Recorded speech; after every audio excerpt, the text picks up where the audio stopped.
Olá, sejam todos muito bem-vindos à edição de hoje do Visão 360, aqui na tela da Masper TV. O Visão 360 é transmitido no canal 575 da Parabólica Digital Brasileira, TV aberta para todo o país, e canais 20 e 520 para os assinantes da Claro TV+, no Rio Grande do Sul.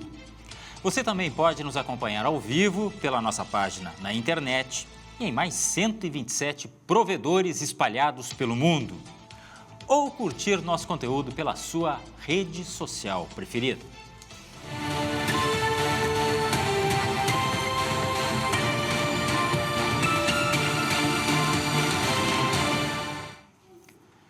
E hoje vamos falar sobre um fenômeno climático que volta a preocupar o Rio Grande do Sul, o El Niño e seus possíveis impactos nos próximos meses. Com previsão de forte intensidade em 2026, o fenômeno pode aumentar o risco de chuvas extremas e enchentes, especialmente na primavera, e acendendo o alerta após a tragédia histórica de 2024. Especialistas apontam que, embora tenha havido avanços em prevenção e infraestrutura, ainda existem vulnerabilidades importantes, principalmente aqui na capital, aqui em Porto Alegre. O debate que se impõe é como se preparar para o El Niño e a possibilidade de um novo evento extremo. E como reduzir o impacto de um fenômeno que funciona como um amplificador de riscos. Para falarmos sobre este assunto, Visão 360 recebe o climatologista Francisco Eliseu Aquino, professor do Departamento de Geografia da Universidade Federal do Rio Grande do Sul. Muito obrigado por sua presença, seja bem-vindo. É um prazer estar aqui com você, nada como ter uma visão 360, nesse caso do El Niño. É verdade, e até porque tem muita gente já entrando em pânico, não é para isso, não, tá? De forma e alguma. Um dos nossos objetivos é justamente informar, comunicar o que pode acontecer, o que os modelos de repente já apontaram, mas enfim, nada de pânico. Antes da nossa pauta propriamente dita, as notícias do dia. Vem aí o Momento 360.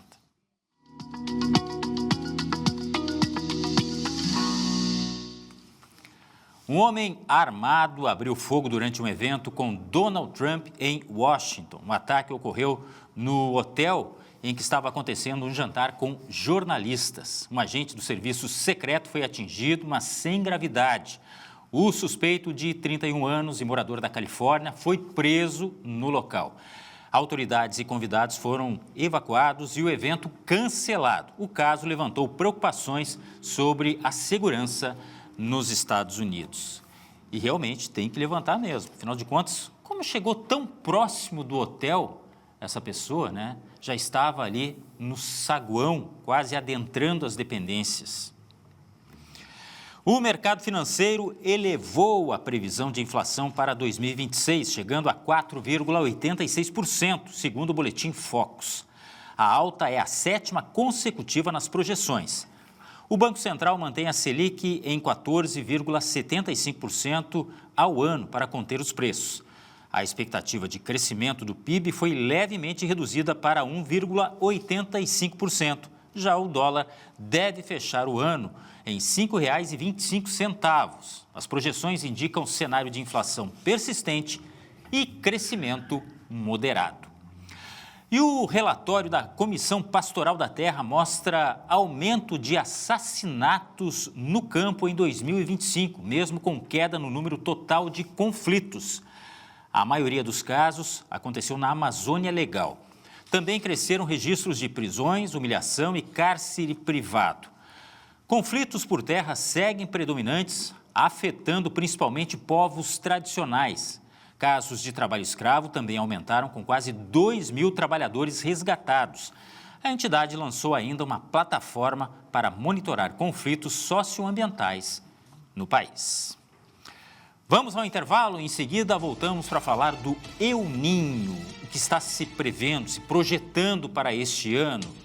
E como a gente, encarar um fenômeno que de repente deve preocupar, mas será que pode ser comparado com o de 2024, aquela enchente, aquele fenômeno todo que nós tivemos? Já voltamos aqui no Visão 360.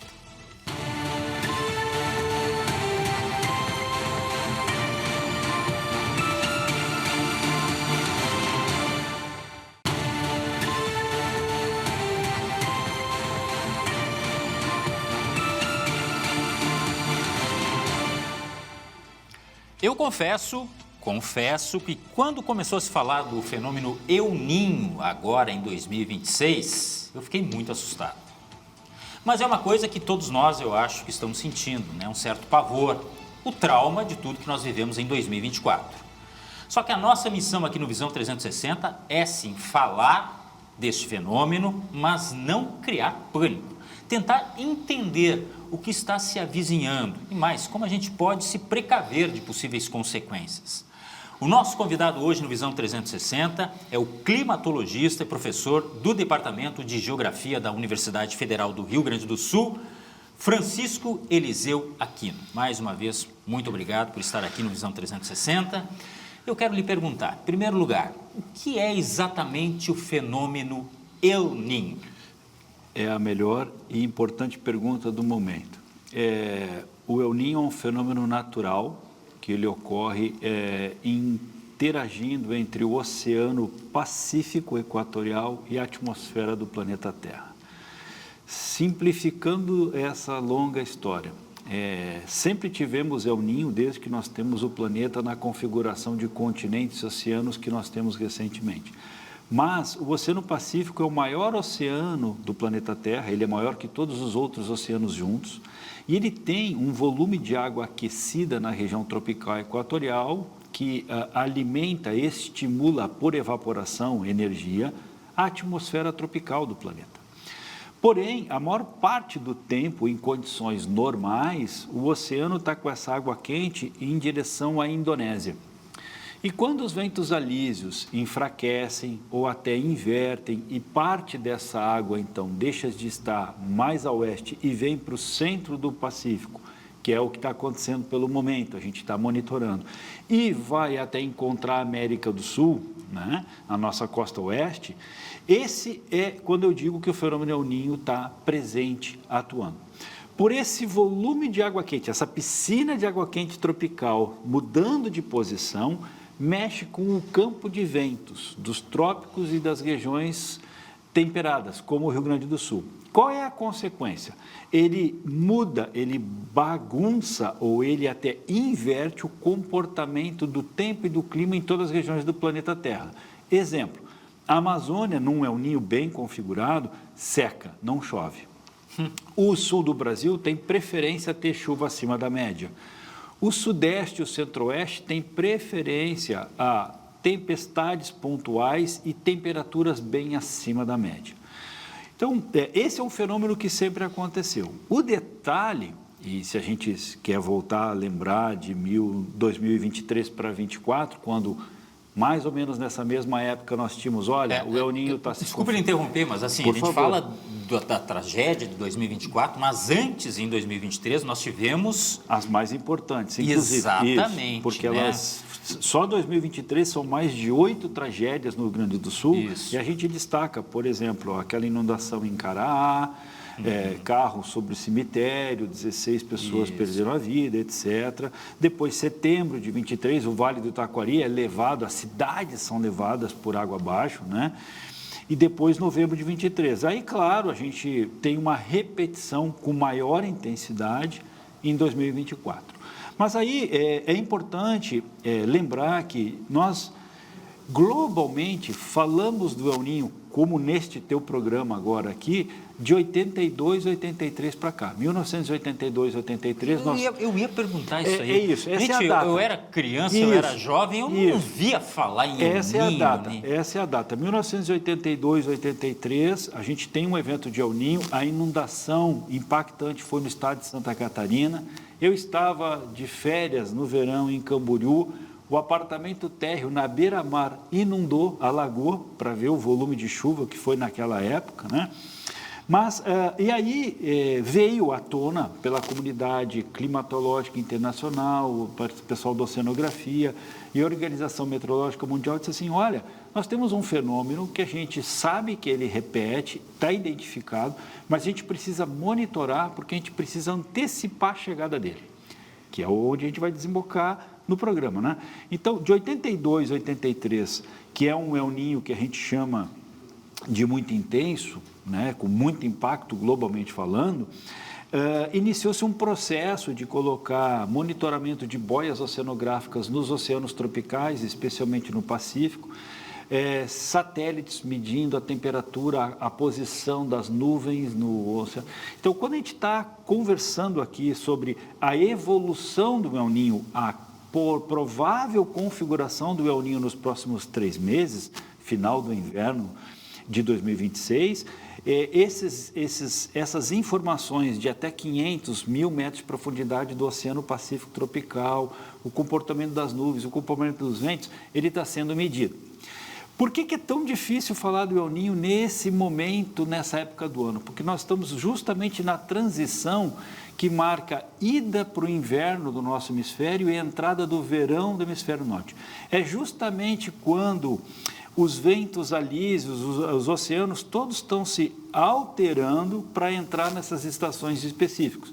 Então, quando a gente quer monitorar o El Niño nessa época do ano, ele tem muito ruído o sinal. E o modelo climático, o modelo que processa matematicamente, fisicamente isso, ele apresenta, às vezes, um sinal de um El Niño fraco, El Niño moderado, El Niño muito forte.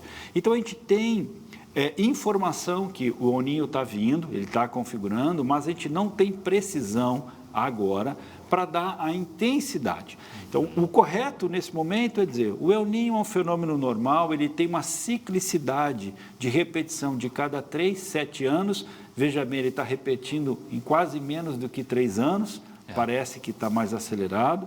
O El Niño, ele intercala com períodos neutralidades ou de laninha, que no caso a laninha no Rio Grande do Sul fica mais seco, temos mais estiagem do que o normal, né?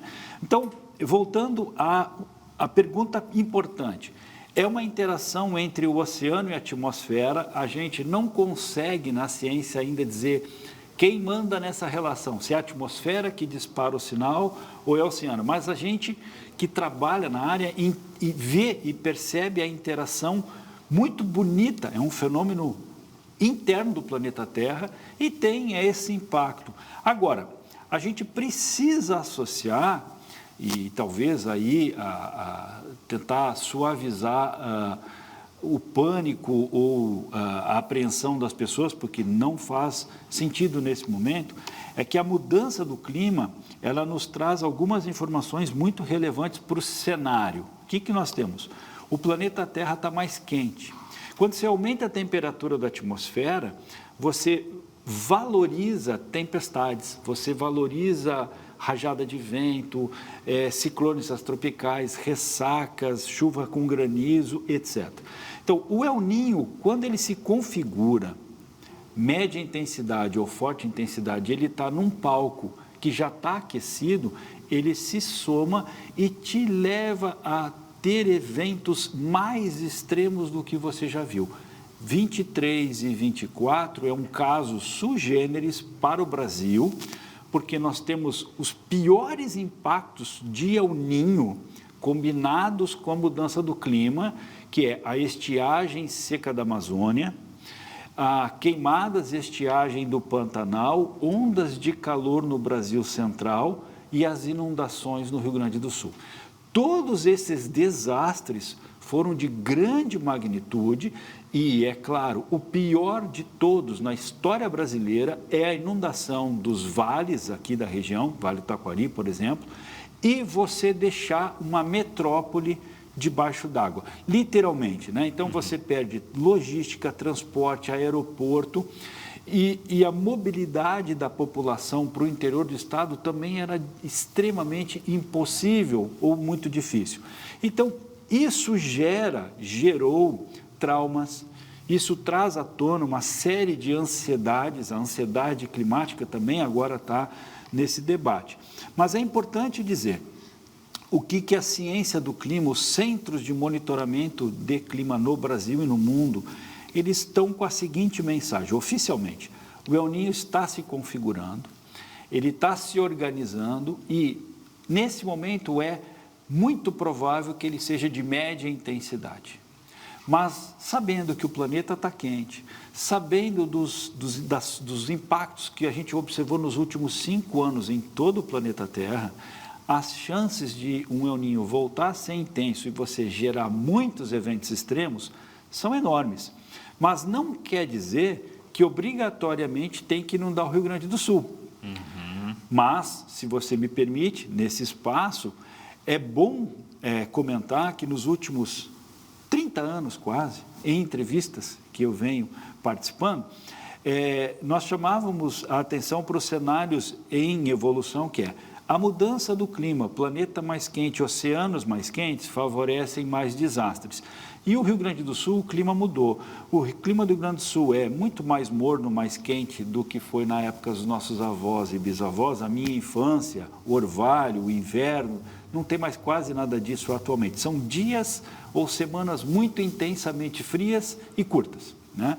Mas essa mudança do clima nos trouxe uma frequência maior de todos os eventos meteorológicos. Então, invariavelmente, você está noticiando vendaval, ciclone, chuva de granizo, uma frente de estelhamento, cidades, tornados, né? A região sul do Brasil sempre foi propícia para tornados. Nós temos mais tornados modernamente porque a atmosfera tem mais energia, né? O aquecimento global traz isso para nós. Então, é aí que entra algo que, nesses 30 anos, a gente preconizava internacionalmente, né? Diz assim, olha, a gente precisa se preparar, a gente precisa que a sociedade entenda, nós precisamos criar protocolos, né? Assim como num edifício você tem rotas de fuga, protocolo de combate a incêndio, um shopping center, né? No nosso cotidiano na cidade, a gente tem protocolos. A gente precisa colocar isso nos países, né? E, lamentavelmente, até 2023, qual era o cenário do Brasil?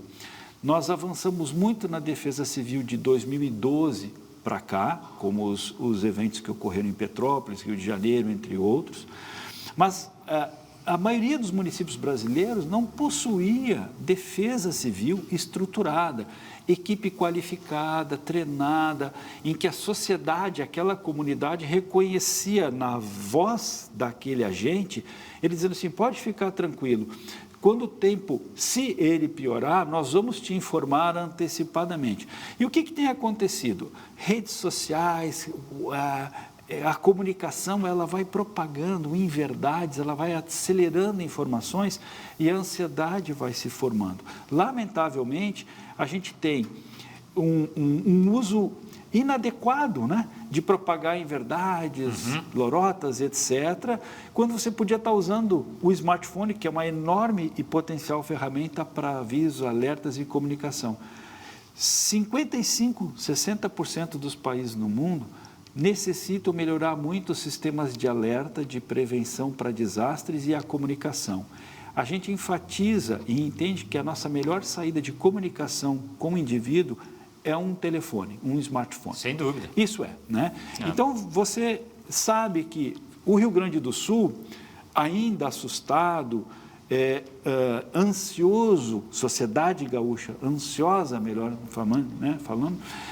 Com os desastres de 23 e 24, e sem dúvida foi traumático, excepcionalmente traumático, se assusta quando vem a palavra El Niño. Né? Quando vem a palavra, vem El Niño. E aí é que entra a nossa interação, né? Essa tua janela de oportunidade, os 360 graus de poder falar do evento e mostrar que, olha, o Rio Grande do Sul nunca esteve tão preparado para o El Niño quanto o ano de 2026, porque, obviamente, nós passamos pela pior tragédia brasileira de inundações. Ensinamento doído. Um ensinamento extremamente doído. Então, é claro que a sociedade hoje também, lamentavelmente ansiosa, ela está atenta, porque o El Niño ele está em evolução e ele vai gerar os eventos extremos, se gerar sobre o Rio Grande do Sul. E aí, para fechar o raciocínio, que faltou uma informação, O Rio Grande do Sul é justamente a região do Brasil mais vulnerável para todos os eventos extremos. Então, naturalmente, nós vivemos na Bacia do Prata. E a Bacia do Prata tem as 4 estações do ano bem definidas. Então, você tem inverno com frentes frias, ciclones, etc. Primavera, outono e verão. O que acontece com a mudança do clima? Ela olha para estas características das 4 estações e potencializa todas. Então, quando você tem um Rio Grande do Sul quente e abafado e uma frente fria mais intensa, você propaga mais tempestades. Ou você deixa o ciclone mais intenso, que passa uma frente e derruba 3, 4 mil árvores para o Rio Grande do Sul, você tem impacto na distribuição de energia, você interrompe mobilidade, e isso tudo tem custo, isso assusta as pessoas, as crianças não vão para a escola, a gente tem impacto no trabalho, tem impacto na produção. Então, a agricultura, o setor de energia, sofrem muito com a mudança do clima no Brasil e no mundo. E o Rio Grande do Sul, vou falar dos últimos 10 anos com um detalhe para 5 anos. Todos os desastres incrementaram muito acima da média.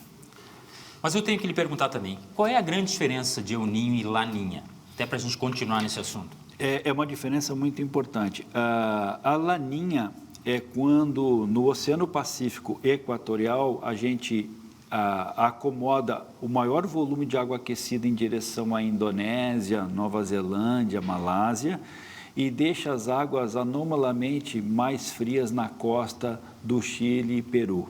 Né?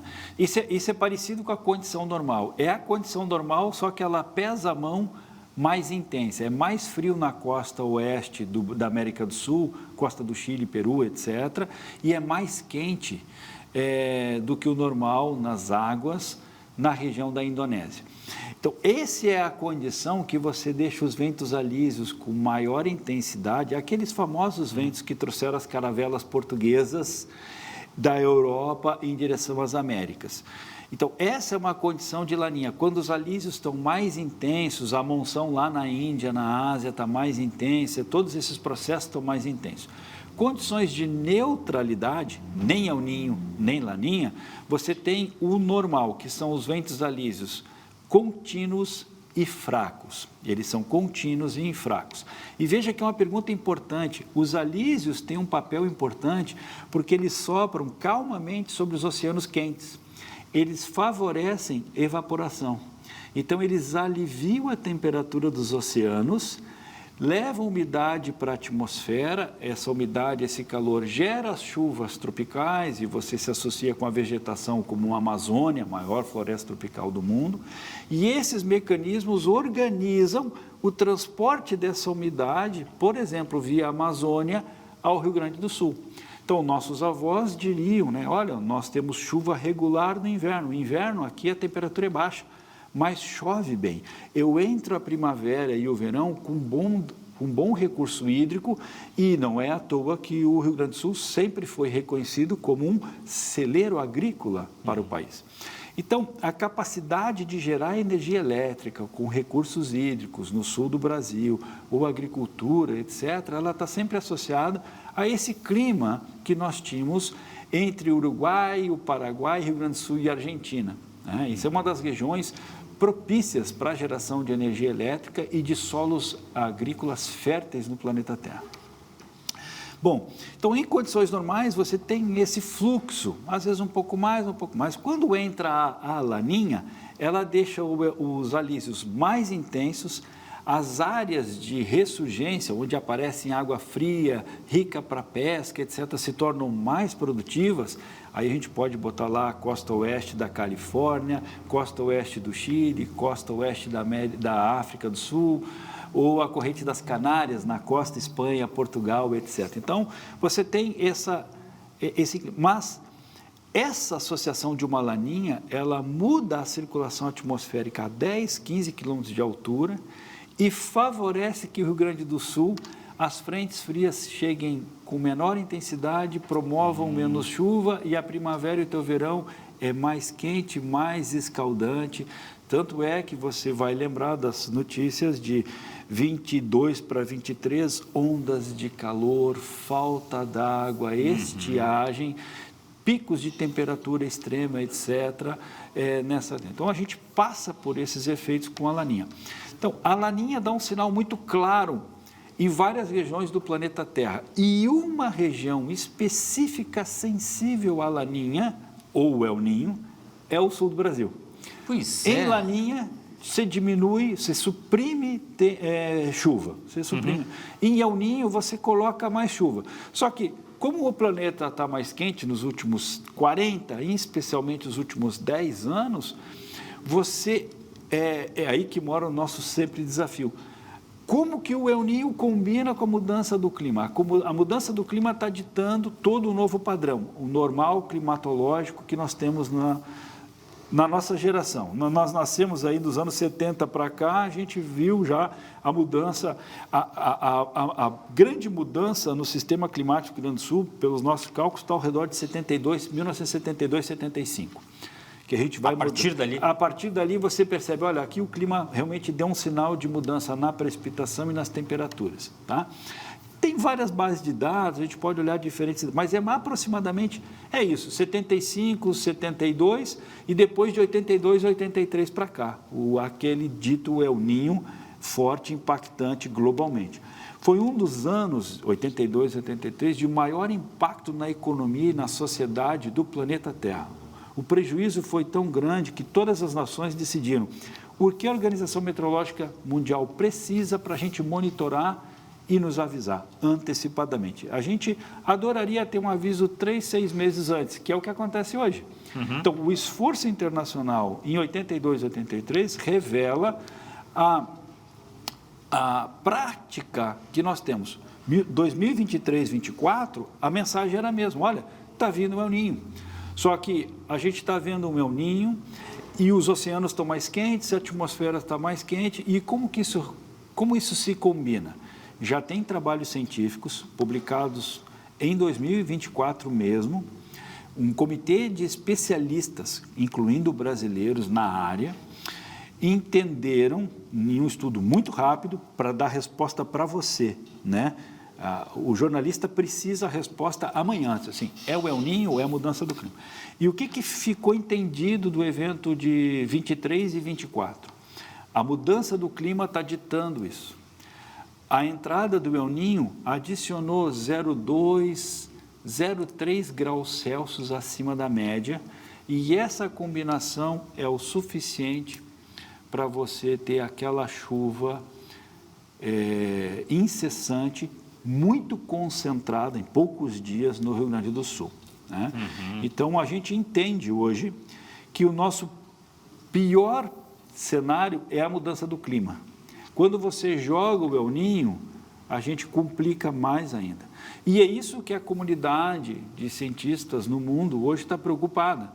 Sim, porque até porque o clima ele vai continuar mudando para pior. Vai. E assim. Aí você me dá uma oportunidade de dizer algo que chama atenção. Os últimos 15 dias, os últimos 15 dias, 15, 16, 14, né, de abril, etc., nos oceanos média global foram mais quentes que o ano mais quente já registrado pela humanidade, que foi 2024. Puxa. Isso, os oceanos. Então, se você olhar só para a temperatura dos oceanos no planeta Terra, você diz assim, olha, nós empatamos e superamos 2024. Na mesma época, o mesmo número do dia, 14, 15, 16, 17 e assim tá. Então, o que acontece? A gente está vendo que a atmosfera vai reagir a isso. Daqui a 3, 5 meses, a atmosfera vai dizer, olha, está muito quente, porque a gente está indo ao verão do hemisfério norte, e o hemisfério norte, por ter mais continentes em alta latitude, Canadá, Europa, Ásia, ele amplifica o sinal do verão. A mudança do clima no hemisfério norte antecipa e amplifica as ondas de calor, as mega queimadas, os megas estiagens e assim por diante. Então, o oceano quente do hemisfério norte hoje, ele já está nos encaminhando para a gente prever que vai ter ondas de calor muito intensas na América do Norte, especialmente a costa oeste, como a Califórnia. Você deu notícias de incêndio, Los Angeles, nunca sem vir. São incêndios que não se combatem. Uma cidade dessa começa a queimar, você não consegue combater. Queimando tudo. Você só pode salvar vidas. É isso que você faz. Então, você tem que se planejar. Então, esse é o cenário da mudança do clima global e nós não chegamos em 2050 nem 2070, que era o que a gente imaginava que isso ia acontecer. Então, o sistema clima do planeta Terra, continentes, oceanos e atmosfera, está muito intenso em termos de eventos extremos. Quando você combina ele com o El Niño, você dá muito mais condição, você permite mais ousadia, vamos dizer assim, uma tempestade mais intensa ou um aglomerados de tempestades mais intensas. Tem detalhes dos eventos de 23 e 24 que eu ainda não toquei com você aqui, mas eu estou te dando o parâmetro mais amplo para que quem nos acompanha perceba e diz assim, olha, eu estou entendendo, o El Niño está se configurando, o cenário não é bom porque o planeta já está quente e o planeta vai estar quente daqui a 5, 7 anos quando repetir outro El Niño. E aí é que eu venho de novo com aquela minha primeira informação. Eu não tenho vinculação política partidária alguma, sou um acadêmico, mas eu tenho que te dizer que o estado do Rio Grande do Sul nunca esteve tão preparado, porque nós sofremos aquilo e a gente viu, olha, falta estrutura para corpo de bombeiro, tem que correr e fazer 23, 24, isso. Defesa Civil, a Defesa Civil do Rio Grande do Sul é outra, se a gente for comparar com a de 23 e 24. Os prefeitos dos municípios, aceitando ou não que a mudança do clima é uma realidade, eles estão preocupados, porque, claro, a sociedade é diretamente impactada e nós vimos o que é se a gente fosse imaginar 23 ou 24, né? Não, horrível. E até, a título de ilustração, 27 de abril, hoje, há 2 anos, eram registrados os primeiros grandes volumes de chuva na região de Roca Salles e depois virou aquilo que a gente acompanhou, né? Isso. A quantidade de mortos, a destruição, 95% dos municípios atingidos. Eu preciso fazer um intervalo, já já a gente volta para conversar mais sobre os efeitos do El Niño. E mais, eu quero saber como é feita essa projeção, sistemas tecnológicos, logicamente, mas como que a gente evoluiu tanto a ponto de hoje nós recebermos, por aqui, por exemplo, os avisos de forma antecipada. É um rápido intervalo, a gente já volta aqui no Visão 360.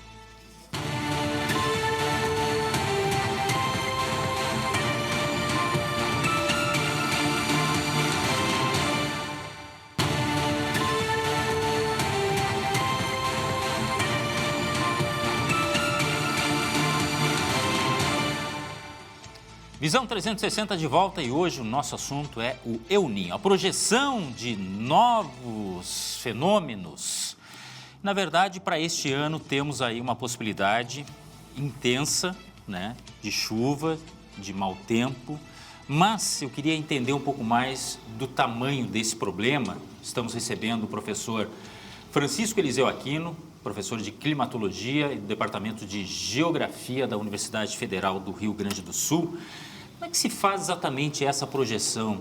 É através de sistemas, de modelos que nos satélites conseguem nos dar a ideia do tamanho dessa situação, nos dá cálculos matemáticos que são depois feitos por especialistas? Como é que funciona isso? É um projeto, né, de monitoramento global de grande envergadura.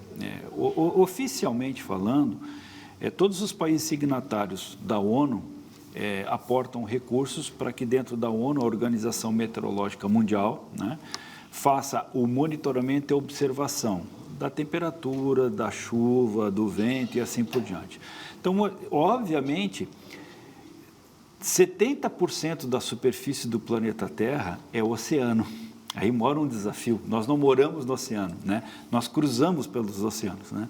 Então, desde os anos 50, mas especialmente no final dos 70 e mais depois de 1982 e 83, surgiu uma miríade de tecnologias que você coloca em boias, né? As boias estão lá no oceano, elas estão, na maioria dos casos, fundeadas, elas estão na mesma posição. Então, a boia, ela mede para nós a oscilação, as marés, as ondas, mede a temperatura da água, a velocidade e direção do vento, salinidade e assim por diante. Também existem sensores que parecem pequenos foguetes, e eles são colocados por navios oceanográficos. Tive a oportunidade de participar de uma expedição que foi realizado isso também, até como um resgate de um, em que esses equipamentos estão a 1.000, 2.000 metros de profundidade coletando os dados. Eles, de tempo em tempo, eles vêm até a superfície, transmite o sinal para o satélite e volta a afundar de novo. Então, é comum a comunidade científica internacional, eu indo para a Antártica num navio científico, e um colega de uma universidade diz assim, olha, nós temos uma boia fundeada lá no Mar de Weddell, na volta da Antártica, vocês não podem passar lá, trocar a bateria ou fazer uma manutenção. O navio chega perto, né? Manda sinal, a boia vem, recebe, ela vem para cima, aí fica de binóculo procurando, o navio encosta, traz a boia para o navio, faz a manutenção e depois ela afunda de novo, né?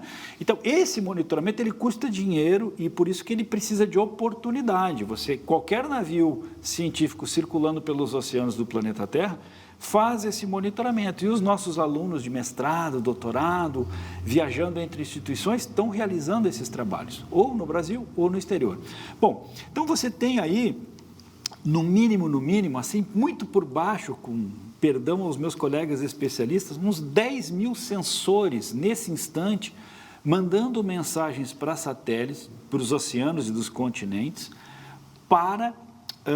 de temperatura, todos os parâmetros possíveis. Você tem aviões pousando e decolando em vários aeroportos do mundo, perfilando a atmosfera, quer dizer, levando isso. O aeroporto Salgado Filho solta o balão meteorológico, ele diariamente mede a atmosfera, isso serve não só para aviação, mas entra no modelo climático. Isso tudo tem que ser reunido, depurado e entra nos supercomputadores. O Brasil tem aí tanto o Instituto Nacional de Meteorologia, quanto o próprio Centro de Previsão do Tempo e Estudos Climáticos, onde eu fiz meu doutorado, supercomputadores que processam esses dados, né? Criam o ambiente do território brasileiro. Ó, esse é o Brasil hoje, os dados são reais.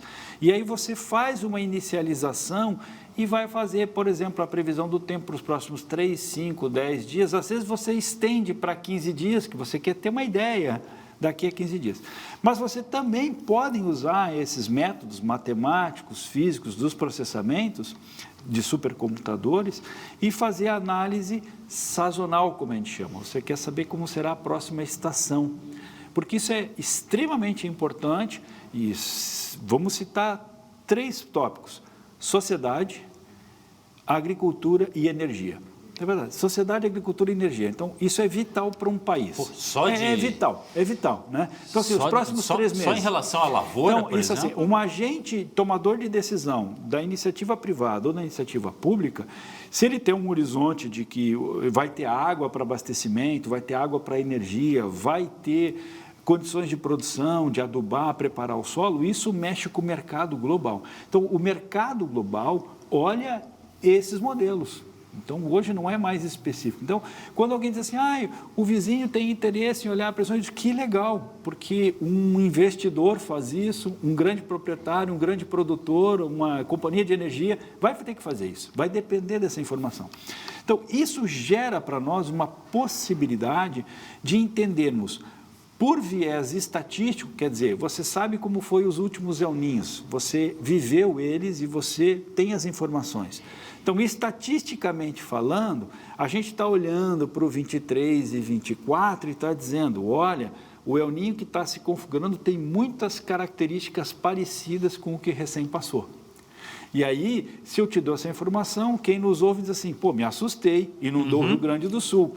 Mas a atmosfera não tem obrigação de colocar aquela chuva que inundou o Vale do Taquari na exata mesma localidade. Te dou um detalhe, o modelo de previsão mais acurado, ele diz, olha, é para chover no sul do Brasil. E se o excesso de chuva for em Santa Catarina ou no Uruguai? Mas isso não é possível Nesse momento não. Como eu te disse no início do programa, nós estamos na transição climática e hoje o sinal ele é perturbado. Mas isso aí em termos de localização geográfica, mas em termos de projeção de quando vai ser possível ou não? Não, isso sim. Um mês. Agora eu consigo, hoje nós conseguimos te dizer que para o final do inverno, desse inverno e a primavera, nós estaremos em El Ninho.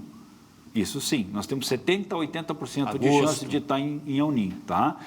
Isso também não quer dizer que se o oceano está quente e o El Ninho malandramente se organiza rápido, vamos dizer assim, você já possa ter aí para o final do inverno já que uma chuva mais intensa em uma localidade, isso é possível, até porque, lembra, o Rio Grande do Sul tem uma característica de inverno mais chuvoso, com entrada de frentes frias. E as entradas de frentes frias com um padrão chuvoso é mais favorecido em um planeta mais quente, né? Tem um outro detalhe que eu preciso incluir nessa história. Nos últimos quase 30 anos, eu investigo mudança do clima lá no continente antártico, na Antártica.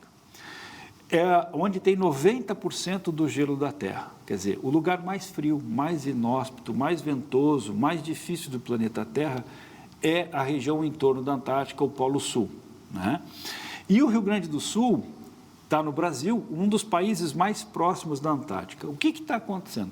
O planeta está febril, os oceanos estão quentes.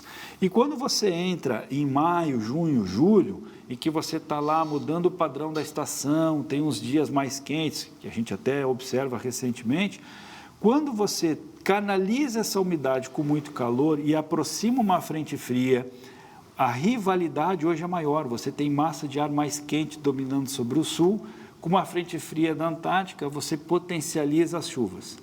Em 23 e 24, deu uma combinação de comportamento na atmosfera do sul do Brasil, que basicamente era o seguinte: você trazia a umidade da Amazônia para a região sul, a onda de calor, o bloqueio atmosférico, que não deixa acontecer, típico do inverno, na região de Goiás, Brasília, o sudeste brasileiro, ficava mais quente e mais seco, tinha ondas de calor. A onda de calor estava trazendo mais rápido umidade para o Rio Grande do Sul e a frente fria que tinha que passar não passava, ela estacionava sobre.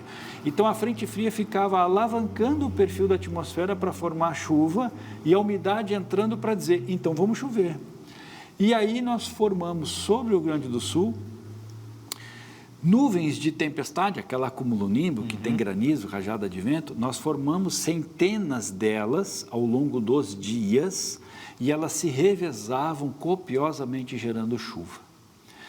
Isso é uma condição que a gente nunca tinha visto no Rio Grande do Sul, intensamente ocorrendo, vários dias, 5, 6, 7 dias, em que você via, olha, choveu 200 milímetros na cidade e tal em 24 horas.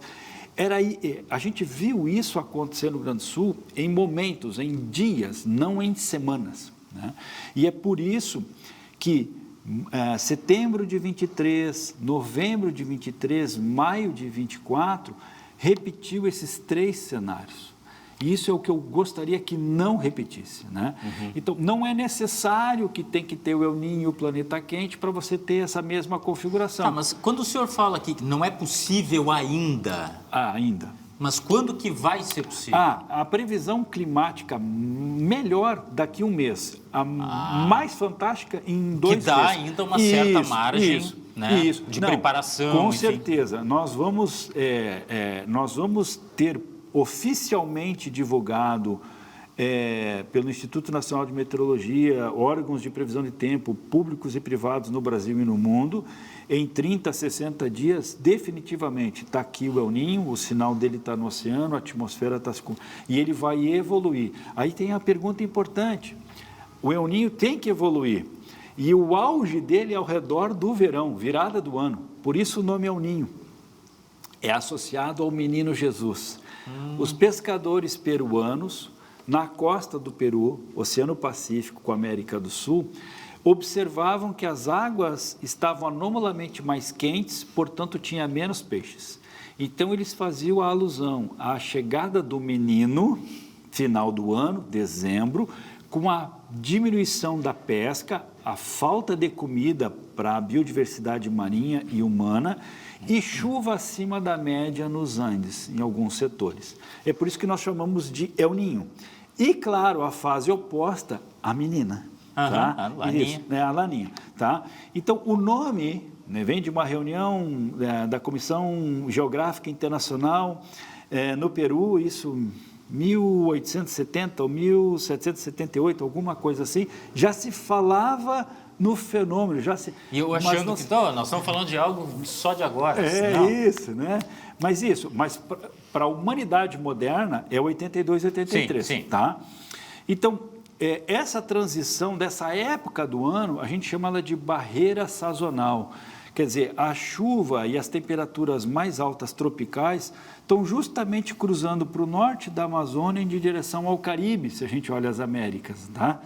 Então, enquanto essa transição está acontecendo justo sobre o Oceano Pacífico Equatorial, você às vezes tem um ruído com a medição do vento. Sabe que o Alísio está querendo dizer que é El Niño ou ele está mudando com a transição sazonal da época?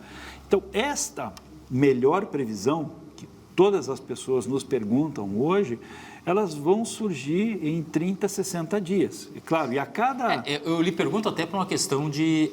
estratégia, planejamento, imagino. Público, né? Do poder público, claro. dos entes mais variados possíveis. Isso. Então, assim, a informação oficial que se tem estamos em evolução do El Niño e ele estará configurado até o final desse inverno.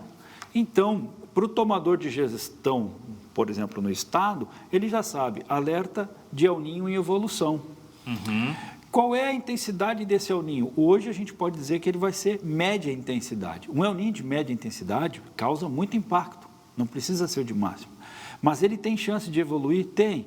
Mas antes de termos pânico, a informação que o teu programa está permitindo a gente dialogar é a seguinte: estamos indo para o mesmo cenário que a gente viveu recentemente, só que os tomadores de decisão estão acompanhando e a maioria deles, eu não vou dizer quem era ou não negacionista, ou não importa, tinha infraestrutura ou não, não é isso.